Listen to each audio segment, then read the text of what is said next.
சென்னை புறநகர் மாவட்டம் ஆலந்தூர் சட்டமன்ற தொகுதி குன்றத்தூர் கிழக்கு ஒன்றியம் ஐயப்பன் தாங்கல் ஊராட்சியில் உள்ள தனியார் மண்டபத்தில் அதிமுகவின் புதிய உறுப்பினர் அடையாள அட்டைகள் வழங்கும் நிகழ்ச்சி மாவட்ட கழக செயலாளரும் முன்னாள் சட்டமன்ற உறுப்பினருமான KP கந்தன் தலைமையில் நடைபெற்றது. மாவட்ட மாணவரணி செயலாளர் ANE பூபதி ஏற்பாட்டிலும் குன்றத்தூர் கிழக்கு ஒன்றிய கழக செயலாளர் KP ஏசுபாதம் முன்னிலையிலும் நடைபெற்ற இந்நிகழ்ச்சியில் ஒன்றிய இணை செயலாளர் அற்புதமேரி தமிழ்தாசன், ஆலந்தூர் பொதுக்குழு உறுப்பினர் வரதராஜன், மாவட்ட இளைஞரணி செயலாளர் லோகேஷ், ஊராட்சி மன்ற துணைத் தலைவர் முருகதாஸ், கிளை கழக செயலாளர்கள், மகளிர் அணியினர் உள்ளிட்ட பலர் கலந்து கொண்டனர்.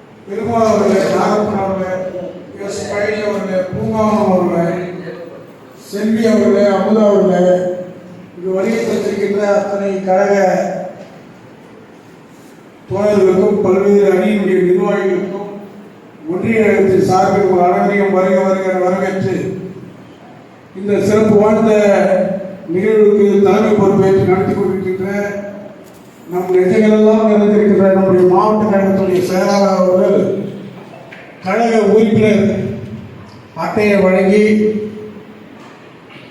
நம் கடந்த பாராளுமன்ற தேர்தலில் திராவிட முன்னேற்ற கழகம் இந்த நாட்டு மக்களுக்கு நல்லதொரு ஆட்சி தரவில்லை, நல்ல ஆட்சியும் தரவில்லை.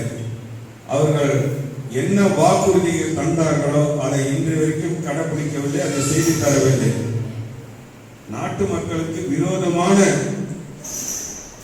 ஆட்சி நடத்தி கொண்டு இருக்கும் திராவிட முன்னேற்ற கழக ஆட்சியாளர்களுக்கு மக்கள் வாக்குகளை அள்ளி அளித்திருக்கிறது, கொடுத்திருக்கிறது. காரணம் என்னவென்றால் அவர்கள் பொய்யான பிரச்சாரத்தை சொல்லி பொய்யான வாக்குறுதிகளை தந்து கவர்ச்சிகரமான மக்களிடத்திலே பேசி மக்களை கவரும்படியாக பேசிக்கொண்டு மக்களை ஏமாற்றி இன்றைக்கு வெற்றி பெற்றிருக்கிறார்கள்.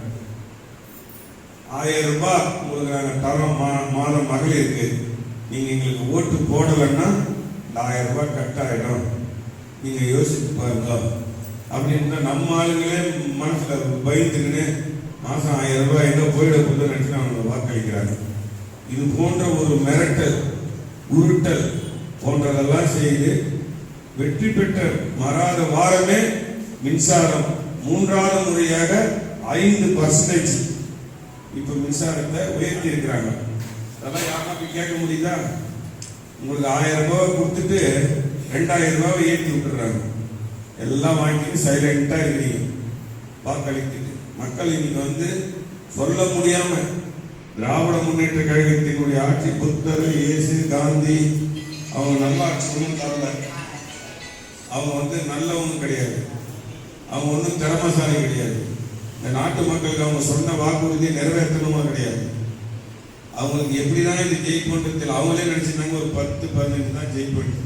இந்த நாட்டு மக்கள் 40 ஜெயிக்க வச்சுக்கிறாங்கன்னா இது போன்ற ஒரு மக்களை நம்ம இந்தியாவில் எந்த மாநிலத்திலையும் சந்திக்க முடியாத ஒரு சூழ்நிலை, பார்க்க முடியாத ஒரு சூழ்நிலை. நீங்கள் யோசித்து பாருங்க, நம்ம என்னதான் தவறு செய்தோம், நம்ம என்ன